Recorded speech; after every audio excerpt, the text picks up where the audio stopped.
நான் C. Joseph Vijay எனும் நான்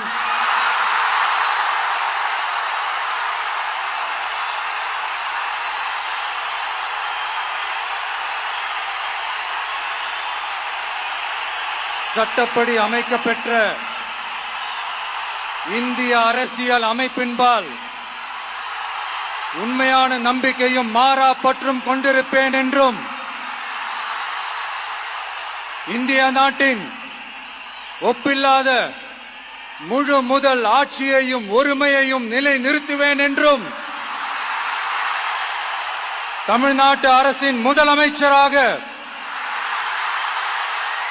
உண்மையாகவும் உளச்சான்றின்படியும் என் கடமைகளை நிறைவேற்றுவேன் என்றும்